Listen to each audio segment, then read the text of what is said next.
नमस्कार विद्यार्थी जी, कैसे हैं आप सब लोग। जैसा कि हम आपके साथ जो है प्रॉमिस किए थे कि टारगेट 450 में जुड़ने का, 450 प्लस ये एक ऐसा स्कोर है जिसके साथ आप और हम मिल करके अपना सपना पूरा कर सकते हैं। तो आइए आज जो है 10th क्लास का मैथ को हम शुरू करते हैं। और 10th क्लास की इस मुहिम में हम जो है एनसीईआरटी का मैथ पढ़ा रहे थे। एनसीईआरटी का मैथ में आज हम चलेंगे 1.2। तो 1.2 में बच्चा जी देखिएगा, पहला नंबर क्वेश्चन क्या कहता है कि अभाज्य गुणनखंड के रूप में लिखने के लिए पहला का पहला अभाज्य गुणनखंड में क्या होता है 140। तो इसको बहुत इजी है ना, इसको ऐसे कर लेंगे इस तरह से, यानी 2 गुने 5 गुने 7, तो 2 के पावर 2 गुने 5 गुने 7। पहला नंबर क्वेश्चन तो बहुत इजी है। अभाज्य गुणनखंड का मतलब होता है बच्चा कि उसको एलसीएम की तरह बनाना होता है, एलसीएम की तरह बनाना होता है। सेकेंड नंबर का रहा है ना कि एचसीएफ और एलसीएम निकालिए, ठीक है, एचसीएफ और एलसीएम निकालिए और इसकी जांच करिए। सेकेंड नंबर क्वेश्चन जो है आपके पढ़ने के लिए है, आपके नॉलेज के लिए है।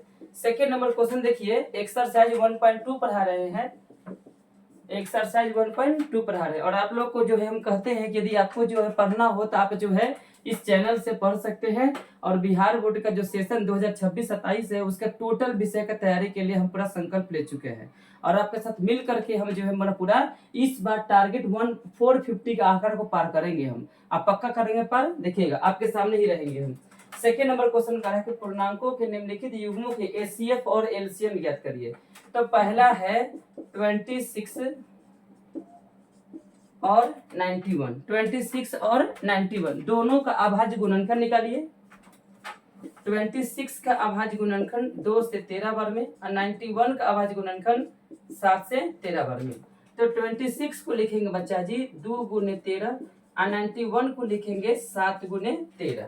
जब हमको जो है एचसीएफ निकालना है तो एचसीएफ कैसे निकालेंगे, दोनों में जो शामिल रहेगा ना वही आपका एचसीएफ होगा। इसमें 13 और इसमें 13, दोनों में जो शामिल हो गया ना तो यही हो गया आपका एचसीएफ। तो कहेंगे कि एचसीएफ बराबर 13, आंसर हो गया, ये एचसीएफ हो गया।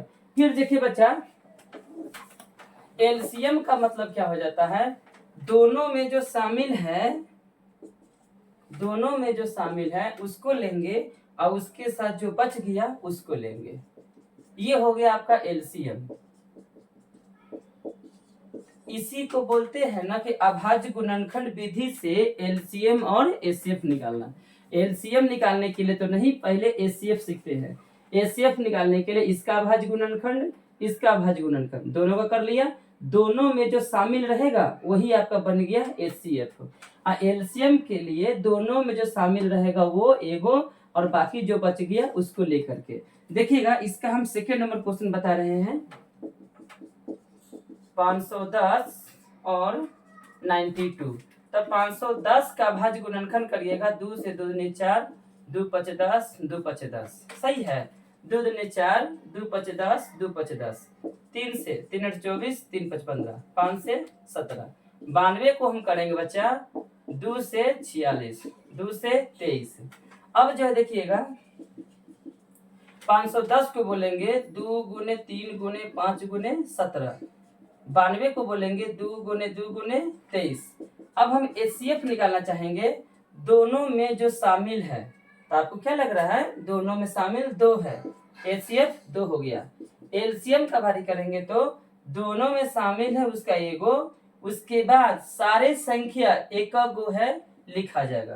तो 2 गुने 3 गुने 5 गुने 17 गुने 2 गुने 23। अब इसको गुना कर लेते हैं, 2 3 6 25, 30 दूनी 60।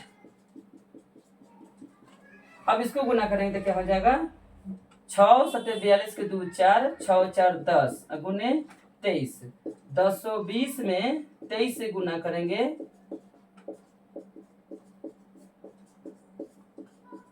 कितना हो रहा है, गुना सही है, 1023 1020 में, 1020 में हम 23 से गुना करेंगे तो ये 0 3 दूनी 6, 0 3, 0 2 दूनी 4, 0 2 के 2, तो 0 6 6 12, 4 1 5, 3 2, 235 20।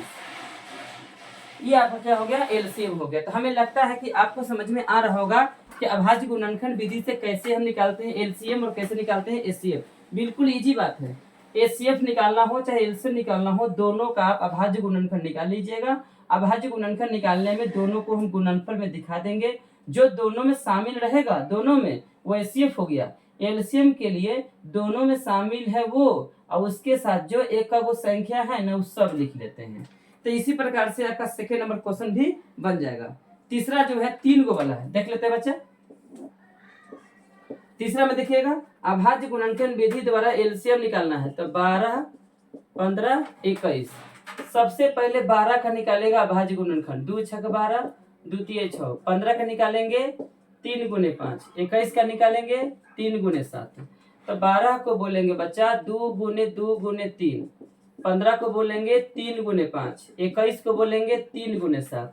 पहले यहाँ पर आपका क्वेश्चन था दो दो संख्या का निकालना था, एचसीएफ और एलसीएम। अब करना है 3 संख्या का।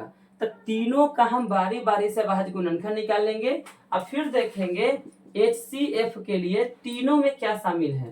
तीनों में आपका 3 लग रहा है ना बच्चा, तो तीनों में 3 लग रहा है, तो जो तीनों में शामिल होगा वही हो गया आपका एचसीएफ। एलसीएम का बात करेंगे, तीनों में जो शामिल हो गया वो, और उसके बाद देखिए ध्यान से कि जो बच गया 2 गुने 2 गुने 5 गुने 7।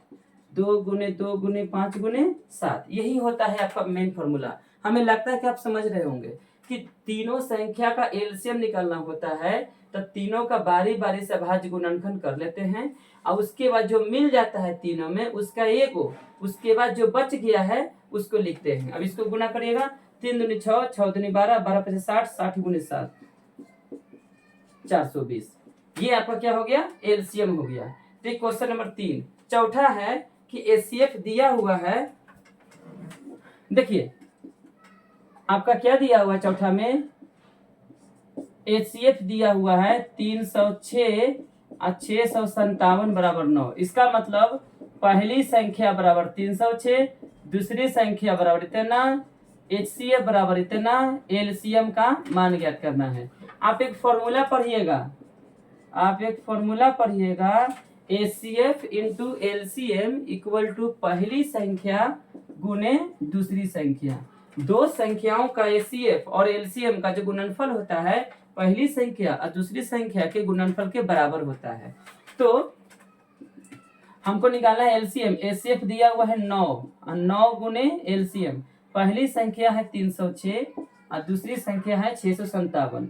यहाँ से एलसीएम का मान निकालना है, तो गुना से भागा में। अब देखिएगा क्या कर लेंगे हम इसको भागा देते हैं। 9 तिये 27, 9 चौको 36, 34 गुने 657 बचा। 657 में 34 से गुना कर देंगे और ये फॉर्मूला बन जाएगा। 7 चौको 28 के 8 रहा 2, 5 को 20 2 रहा 2, 24 2 26, 7 1 रहा 2, 5 15 2 17 17 1, 18 2 20। देखिए फिर से 7 चौको 28 के 8 2, 5 को 20 2 22 के 2, 24 2 26, 7 21 के 1 2 और 15 2 17 17 1, 18 2 1 18 1 19, 9 2 11 1 12 1 1 2 22,338, 22,338। ये क्या हो गया, ये एलसीएम हो गया। चौथा के बाद 5वां नंबर है, जांच करिए कि कोई प्राकृतिक संख्या n के लिए 6 के पावर n 0 पर समाप्त हो सकता है। बच्चा 6 के पावर n दिया हुआ है, 6 के पावर n, और ये क्वेश्चन नंबर कितना है, 5 है। तो 6 के पावर n कहता है, अब प्राकृतिक संख्या है। तो प्राकृत संख्या किसे कहते हैं, प्राकृत संख्या कहते हैं गिनती की संख्या जो 1 से शुरू होता है। जो गिनती की संख्या है जो 1 से शुरू होता है उसको प्राकृत संख्या कहते हैं। कहता है 0 पर समाप्त हो सकता है। तो पहले n का मान 1 रखिए, n का मान 2 रखिए, यहाँ पर n का मान 3 रखिए, n का मान 4 रखिए। आप जैसे ही रखिएगा ना, तो आप देखिएगा कि n का मान कितना भी रखते हैं प्राकृत संख्या, वो 0 नहीं आ रहा है। कहाँ 0 आ रहा है, n का मान 1 रखते हैं तो ये आ रहा है, n का मान 2 रखते हैं ये आ रहा है, n का मान 3 रखते हैं ये आ रहा है, n का मान 4 रखते हैं ये आ रहा है। इसका मतलब कि n के कोई मान के लिए 6 के पावर n का अंक 0 पर समाप्त नहीं हो रहे हैं। ये 5वां हो गया। छठा है कि व्याख्या करिए कि 7 गुने 11 गुने 13 प्लस 13 7 गुने 16 इतना भाज्य संख्याएं क्यों हैं? क्योंकि दोनों को हल करिएगा ना तो कोई ना कोई संख्या से कटेगा। जैसे कि देखिए क्वेश्चन नंबर हम आपको आगे बता रहे हैं।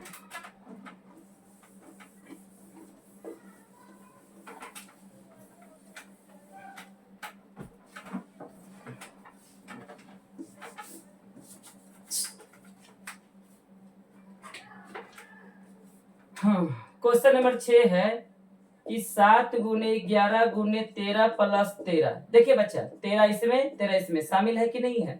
13 को कॉमन करेंगे, 7 गुने 11 प्लस 1, 13 गुने 77 प्लस 1, 13 गुने 78।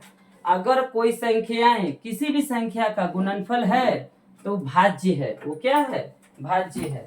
क्योंकि अभाज्य होता है जो एक और स्वयं के अलावा और कोई संख्या से नहीं कटता है। ये तो बहुत सारी संख्या से कट रहे हैं, इसीलिए क्या है? ये भाज्य है। फिर उसमें कहेंगे इसी रिकॉर्ड दिए हुए है 7 गुने 6 गुने 5 गुने 4 गुने 3 गुने 2 प्लस 5। 5 और 5 कॉमन दिख रहा है ना बच्चा? नहीं दिख रहा है? 5 और 5 कॉमन दिख रहा है। 7 6 4 3 2 प्लस 1 तो 4 3 12 12 दूनी 24 है ना। इसको गुना करिए तो 4 3 12 12 6 72 144। 144 में 7 से गुना कर देंगे 1008 प्लस 1। तो अगर कोई संख्याएं किसी भी संख्या गुणनफल है तो पक्का ये क्या कहलाता है? ये भाज्य कहलाता है। क्योंकि अगर अभाज्य होता तो कोई संख्या से नहीं कटता बच्चा, ये कोई संख्या से नहीं कटता। तो इसीलिए कहेंगे ना कि ये संख्याएं जो है भाज्य है। इसके बाद क्वेश्चन नंबर 7 है किसी खेल के मैदान के चारों एक वृत्ताकार पथ है। इस मैदान का एक चक्कर लगाने में सोने को 18 मिनट, इसी मैदान के चलाने में रवि को 12 मिनट लगता है तो कितना लगेगा? ये ओके 18 लगता है, ओके 12 लगता है। तो आप इस क्वेश्चन के 7वें नंबर के लिए क्या करिएगा?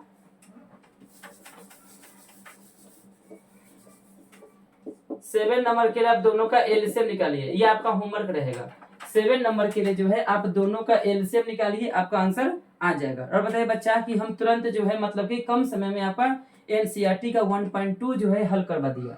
तो कैसा लगा, समझ में आया तो जो है बताइएगा, और नहीं तो कमेंट बॉक्स में लिखिएगा, फिर से अच्छे से आपके लिए बता देंगे। और इसी प्रकार से आप जो है 10th क्लास का टारगेट 450 का बैच है, उसमें आप जरूर जुड़िए, क्योंकि ये फ्री ऑफ कॉस्ट क्लास है। इसमें हम आपसे कोई चार्ज नहीं करते, बस यही उम्मीद करते हैं कि आप मन लगा करके पढ़िएगा। A to Z आपको जो है मैथ समझ में आ जाएगा, है ना। बढ़िया से पढ़िए और जो भी बात रहता है उसको बताइएगा, ठीक है।